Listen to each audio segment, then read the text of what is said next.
She didn't start out planning to live alone. No girl dreams of walking herself home night after night, of drinking wine under a single dim light, of setting the table for one. But somehow, she arrived here. Not by accident, not entirely by pain, but by something deeper, something almost impossible to name. Because what no one tells you is that some women don't just end up alone. They choose it.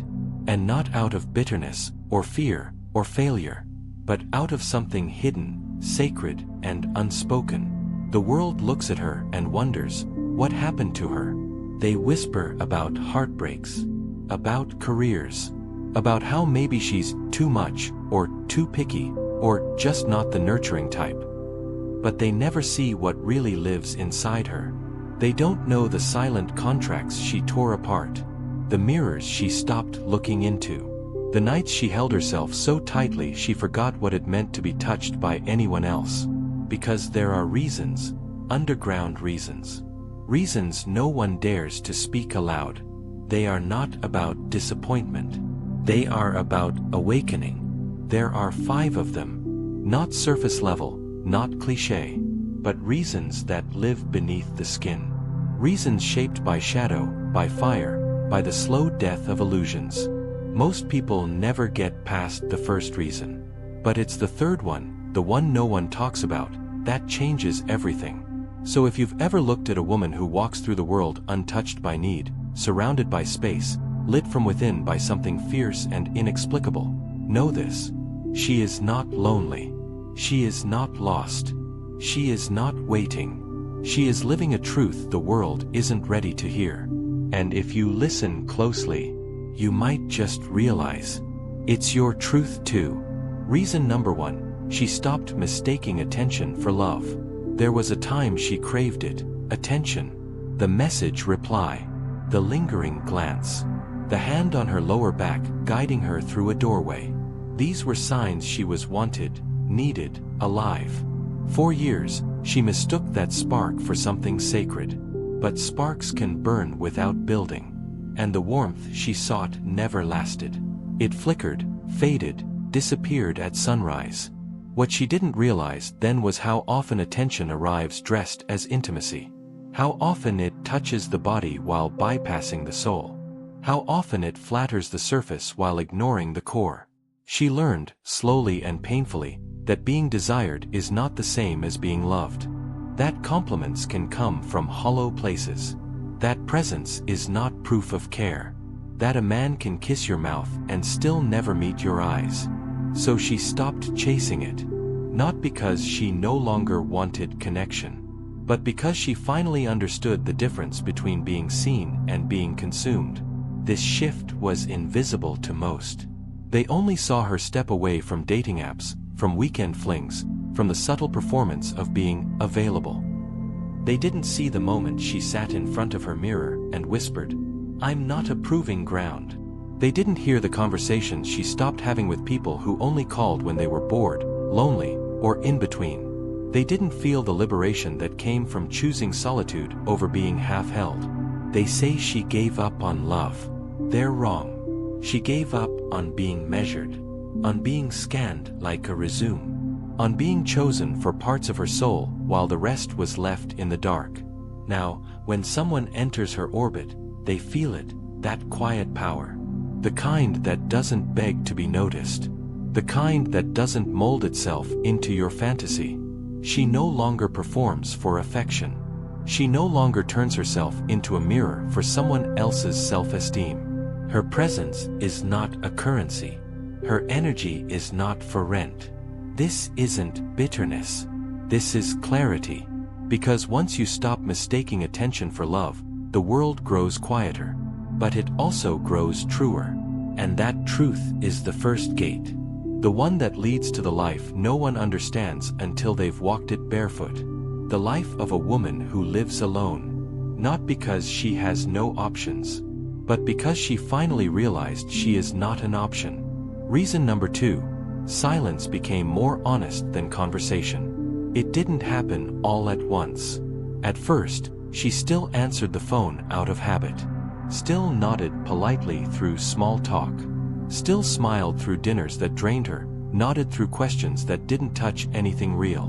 But something was shifting. Words, once a bridge, began to feel like barriers. Conversations, once a lifeline, began to feel like noise. She started noticing how few people actually listened. How many only waited for their turn to speak. How often their questions were doorways to themselves, never invitations into her world. And she began to realize, some silences hurt less than hollow words. She stopped trying to explain herself to those who didn't have the patience to stay. She stopped editing her truth to keep the peace. She stopped breaking herself into polite sentences just to be digestible. And in the absence of all that, she heard something extraordinary. Her own voice. Not the one she used in conversation. The deeper one. The one that spoke in dreams. The one that whispered beneath the noise. This isn't it. So she began to spend more time alone. At first it felt strange, even shameful. The quiet was loud. The space was too wide. But eventually, the silence stopped echoing. It started holding her grief, holding her joy, holding her in a way people never did. Not fully, not without condition. She noticed how the wind moved differently when she wasn't filling every moment. How music sounded richer. How food tasted deeper. How her own breath, once forgotten, had a rhythm that brought her home. And she noticed something else, too. The most sacred parts of her life were wordless. The way her cat blinked at her from across the room. The way her feet pressed into the earth on early walks. The way her chest rose and fell like a prayer. No performance. No audience. Just truth. She didn't mean to fall in love with the quiet. But the quiet was the only thing that never lied to her. And now, when people ask why she prefers to be alone, she just smiles. Not because the answer is short, but because it's too long to fit into the kind of conversations they're used to. Because the truth is, she no longer fears the silence. She fears returning to a life where she had to scream just to feel heard. Reason number 3, her intuition outgrew their intentions. The one no one talks about, because it threatens everything. At some point, without warning, she began to feel it. The shift. The unease behind sweet words. The subtle misalignment in someone's eyes, even when their voice sounded kind. The hidden motives behind the just checking in. The energy that said, I want access to you, but not, I want to understand you. No one taught her how to listen to that voice. They taught her to doubt it. To override it in favor of politeness. To ignore it so she wouldn't seem paranoid, rude, difficult. But the more she ignored it, the more she suffered. It wasn't the betrayals that hurt most, it was how clearly she'd felt them coming, and how she silenced herself anyway. So she stopped. She stopped making excuses for red flags. Stopped rationalizing the heaviness in her chest when someone's presence unsettled her. Stopped labeling her instinct as overreaction. And when she did, the world she once trusted began to unravel. Because a woman rooted in her intuition can no longer be manipulated. She sees beneath the surface. She hears what isn't being said. She feels energy before it takes form. And when she finally trusts that knowing, she becomes ungovernable. Suddenly, conversations feel off. She catches the subtle ego hidden in the compliments. She senses when someone's interest is more about possession than presence. She notices how quickly vulnerability is used as a strategy rather than an offering. And she leaves. Not with drama. Not with accusations. But with certainty. This is the danger no one talks about. When a woman learns to trust her own body, her own timing, her own inner no, she becomes immune to false love. They say she's hard to reach now, that she has a wall up, but they don't realize she isn't guarded. She's discerning. She no longer lets people stay just because they want to. Wanting her is not enough. Understanding her is not enough. Energetic integrity is the new requirement, and few are ready for that. Few are ready to sit across from a woman who will not abandon herself to keep you comfortable. Few are ready to stand naked in truth, with no mask, no agenda, no performance. So yes, she lives alone. Because she would rather dine with her intuition than break bread with someone who feeds off confusion. There is a particular kind of silence that follows awakening. It doesn't arrive with fanfare or sudden clarity. It descends slowly, like fog rolling across a familiar landscape, making everything look unfamiliar. After the first 3 truths, she no longer fit into the rooms she once called home. The conversations felt too shallow, the laughter too rehearsed, the promises too plastic. She would sit in a crowded room, surrounded by people who smiled at her with kind eyes, and still feel like she was watching it all from behind glass. She had crossed a threshold no one else saw, and now the air smelled different. Her old self, the one who softened her voice, who smiled when she didn't mean it, who apologized for simply being complex, began to dissolve. Not in one moment, but through thousands of small deaths. Death by silence. Death by clarity. Death by choosing herself again and again, even when it made her feel unbearably alone. This is the part no one talks about. The space between liberation and peace. The middle place, where she is no longer who she was, but not yet fully who she's becoming. Where the solitude feels sacred one day, and unbearable the next. Where she lights candles at night just to remind herself that her presence matters. Where she learns to sit with the echoes of memories of lovers, of the past selves who still whisper, "Are you sure?" And the truth is, she isn't always sure. But she's done pretending. She's done nodding through dinners she doesn't enjoy. Done laughing at jokes that scratch her spirit. Done saying, "It's fine," when her gut is screaming. She would rather feel everything, the grief, the ache, the sharp edges of aloneness, than return to a life that numbed her. She's no longer afraid of the dark. She's afraid of dimming herself to make others more comfortable. This is where she begins to rebuild, not a life that looks good, but a life that feels true. And to build that kind of life, she must go alone for a while. Not because she doesn't believe in connection, but because she's learning how to connect without disappearing. Because intimacy to her now is not about being seen. It's about being safe in her own skin. And she can't fake that anymore. So she walks through the in-between, barefoot, raw, unfiltered. Some days she feels radiant. Some days she feels like a ghost.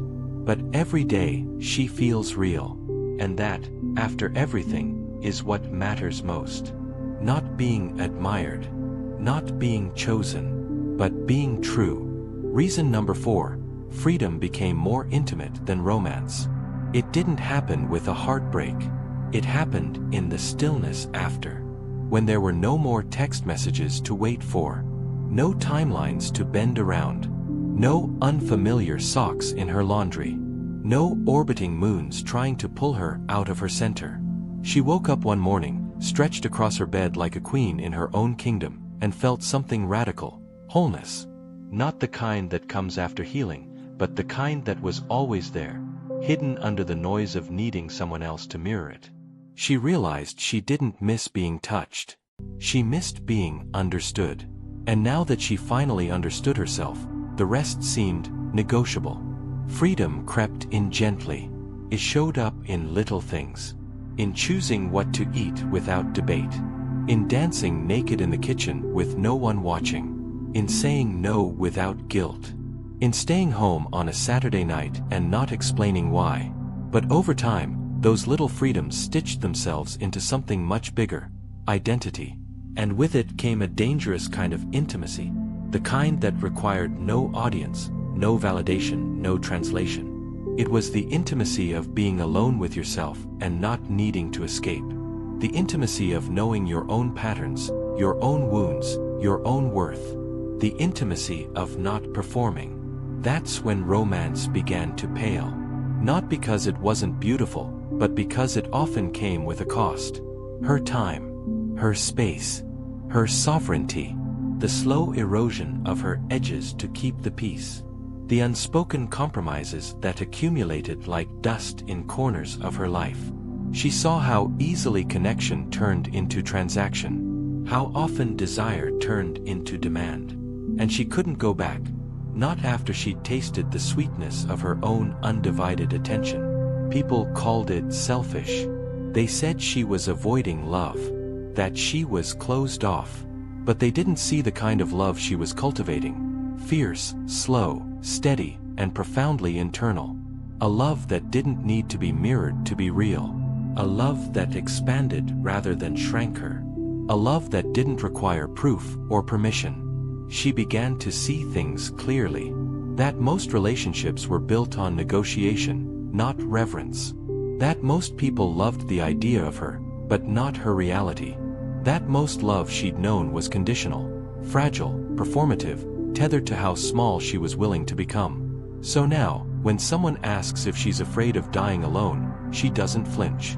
She's already done something harder. She's lived alone, fully, honestly, awake. She's faced the mirror and not looked away.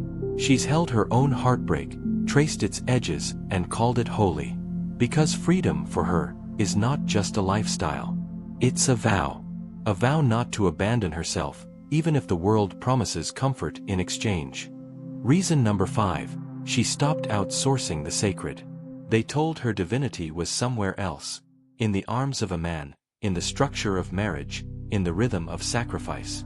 They told her she would find herself when someone else claimed her. That God would smile once she poured herself out enough, gave herself away enough, erased herself just enough to be loved. But something inside her refused. Quietly at first, like a faint drumbeat in the distance. Then louder, pulsing through her ribs, her breath, her bones. Until one day, she no longer prayed to be seen. She prayed to see herself. And in that moment, everything changed. She started creating rituals out of ordinary things. Lighting candles not to impress a dinner guest, but to honor her own hunger. Speaking aloud in empty rooms to remember the sound of her voice.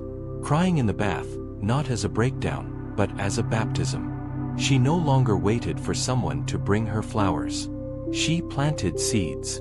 She no longer waited to be chosen. She chose herself again and again, even when her hands trembled. They said she was disconnected. What they didn't realize was, she had never been more rooted. In the pulse of the earth beneath her. In the sky's indifference and the moon's patience. In the quiet knowing that her body was not a battlefield, not a debt to be paid, not a currency to be spent, but a temple. Not for someone else to worship, but for her to return to. This is the part that unsettles people. Because when a woman stops outsourcing the sacred, she becomes untouchable in all the ways they used to control her. Flattery no longer moves her. Guilt no longer traps her. Shame no longer defines her. She becomes a storm wrapped in silk. A sermon with no pulpit. A cathedral made of skin and breath and unbreakable will. Now, her solitude isn't empty. It's holy. She doesn't need a witness to make her life valid. She doesn't need a partner to make her journey meaningful. She is her own altar, her own priestess, her own homecoming. So yes, she lives alone, but not in absence, in reverence, not because she failed to find love, but because she found something deeper, something no one could give her, herself. There is a moment that comes, not loudly, not with lightning or fanfare, but as a whisper that reaches her at the exact center of her chest. It comes after the reasons, after the clarity, after the loneliness that turned to stillness, and the stillness that became devotion. It arrives like a final breath before a transformation. And in that moment, she realizes, she no longer needs a reason. Not to explain her solitude. Not to justify her joy. Not to defend her wholeness. The reasons had once been her scaffolding. The architecture that kept her brave as she rebuilt. But now, she is no longer building. She is becoming. And the woman she's becoming doesn't need bullet points or defenses. She doesn't need to be understood. She doesn't need to be admired. She doesn't even need to be seen. Because she has finally seen herself, and what she saw was not broken, or hard, or cold. It was luminous. Shadowed, yes, but intact. Sacred. She no longer walks into rooms wondering if she belongs. She is the belonging. She no longer waits for texts that never come. She sends herself messages in sunlight and wind. She no longer asks, will anyone ever stay? Because she has stayed, through every unraveling, every silence, every night where the ache felt louder than her pulse. They told her she'd regret it. That she'd miss the warmth of a body beside her. That she'd age into bitterness, wrinkle into irrelevance. But here she is. Soft. Strong. Alive. There's an intimacy in making tea alone at midnight that no lover ever gave her. There's a thrill in buying flowers for no one but herself. There's a peace in waking up without expectation. And there's a power in knowing that no one can take this away. Not divorce, not abandonment, not time. Because this isn't something given. This is something claimed. She hasn't closed the door on love. She's just changed the lock. Now, only those with gentleness in their hands and stillness in their breath may enter. Only those who can sit in silence without needing to fill it. Only those who know that her life is not a void to occupy, but a universe to respect. She doesn't need to be reminded of who she is. She remembers every morning. In the way she chooses her own clothes, her own rhythm, her own thoughts. In the way she no longer compromises the parts of herself that once made her feel too much. In the way she walks, not fast, not loud, but present. This isn't a rejection of love. It's the completion of it. Because when a woman finally comes home to herself, when she gathers every fragment, every silence, every wound, and weaves them into a life that doesn't need permission, she becomes unstoppable. Not in power, in peace. Integration doesn't look like fireworks. It looks like slow mornings and steady breath. It looks like folding laundry while humming to no one. It looks like setting the table for one, and lighting a candle anyway. She is no longer in transition. She is not waiting for a man, a moment, a miracle. She is the moment, the miracle, the culmination of 1,000 quiet choices that no one clapped for. Her solitude is no longer something she wears as armor. It is something she wears like silk. Light. Intentional. Undeniably hers. There was a time when being alone meant being unchosen. That narrative haunted her like a specter. The image of an empty bed, of silence echoing through the kitchen, of future years passed with no one to share them. But she rewrote that myth. She met the ghost of loneliness and sat it down for tea. She asked it what it wanted, and when it wept, she held it like a child. Because she knew now that being alone and being abandoned were not the same. One was imposed. The other was claimed. Now, the world around her still tries to pull her back. Ads filled with couples. Questions from friends. Holiday cards with smiling children and matching pajamas. The subtle suggestion that her life is still a draft. But she no longer edits herself to meet their expectations. She doesn't flinch at the word alone. She wears it like a crown. Not as rebellion, but as recognition. She has tasted the truth, and she cannot unknow it. That her worth was never tied to proximity. That her beauty was never meant to be consumed. That her presence is not less valid because it is not witnessed. She walks differently now. Not to attract, not to flee, but to arrive. Fully. Wherever she is home. She listens differently too. Not to respond, but to feel. She gives herself the kind of attention she once begged for. She speaks to herself gently, like a beloved.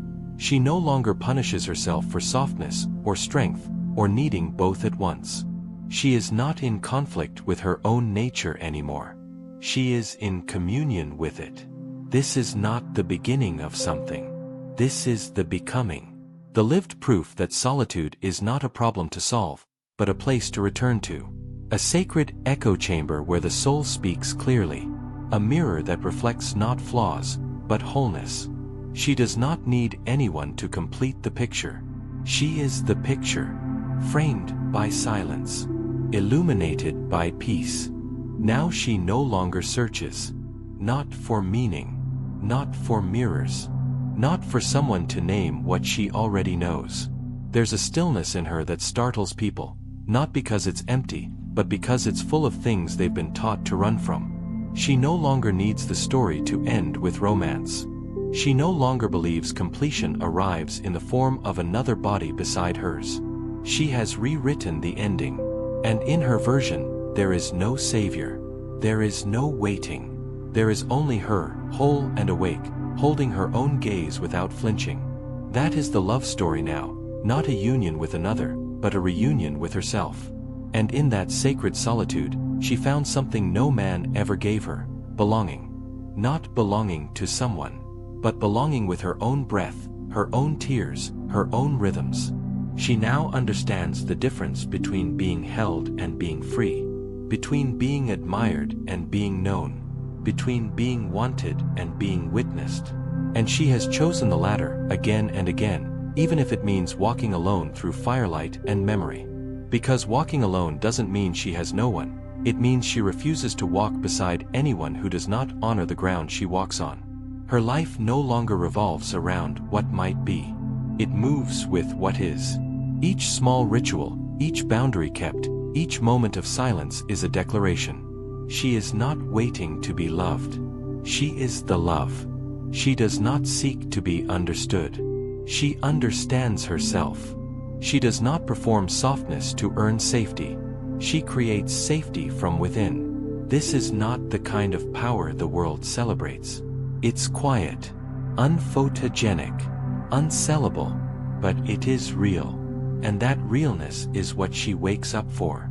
Not applause, not validation, just presence. She no longer doubts the choice to live alone, because it is no longer a choice.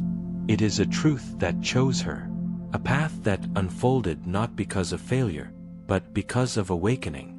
And now, she would rather walk that path barefoot and unseen than ever again shrink herself to be held by hands too small to carry her. She has become the very thing she once sought, her own place to land. She does not owe the world an explanation for her peace. She does not owe her ancestors a marriage. She does not owe society a performance of partnership. What she owes, what she has always owed, is truth. And she is finally living it. Fully, fiercely, without apology. Some will say she gave up, that she grew cold, that she must be hiding her wounds. But they do not understand that healing does not always look like returning. Sometimes healing looks like staying gone. Sometimes it looks like making tea in silence, listening to the hum of your own heart, and realizing it no longer aches for what it once begged for. This is the part no one applauds, the quiet after the storm, where she no longer needs to prove that she survived. She simply breathes, lives, exists, without shrinking, without chasing, without performing, because what once was a wound has become wisdom. What once was loneliness has become sanctuary, and what once felt like exile now feels like home. She lives alone not because no one asked her to stay, but because she finally asked herself if she wanted to, and the answer was clear. Her aloneness is not the absence of love, it is the presence of clarity. A clarity that no longer compromises for comfort. A clarity that honors the full range of her being. The fire and the quiet, the yearning and the stillness, the hunger and the holiness. She is no longer split between who she is and who the world expects her to be. She has integrated. She has remembered. And what she remembered is this: she was never meant to belong to anyone but herself. Now, she walks not ahead or behind, but beside her soul. She no longer prays for someone to understand her. She prays only for the strength to keep listening inward. Because within her is a voice that has never lied. A compass that never pointed wrong. And that voice, that compass, has led her here, not to isolation, but to integration. Not to detachment, but to depth. Not to an empty life, but to one so full of her own spirit, there is no longer space for anything less than reverence. So let them wonder. Let them ask why she's still alone. Let them guess, analyze, label. She will not answer. She no longer needs to. Because she knows what they do not, that solitude, when chosen with love, is not loneliness. It is devotion. She is not a tragedy. She is not a warning. She is a woman who lives alone. And that is not a lack. That is a legacy. She is not waiting for her life to begin. It already has. In the stillness. In the self-knowing. In the rituals no one sees. She does not dream of being saved. She dreams of being more deeply herself. And every morning she wakes in a room filled only with her breath and her becoming. She whispers a soft yes to the woman she has fought to become. Thank you for walking beside her, in silence, in thought, in spirit. If her story echoed something inside you, stay. Not for her, but for you. Subscribe. Only if your heart said yes in the quiet. Because this space isn't built for noise. It's built for remembering. And you, too, are allowed to live a life that doesn't need explaining. Let the world wonder. Let your soul rest. You're already home.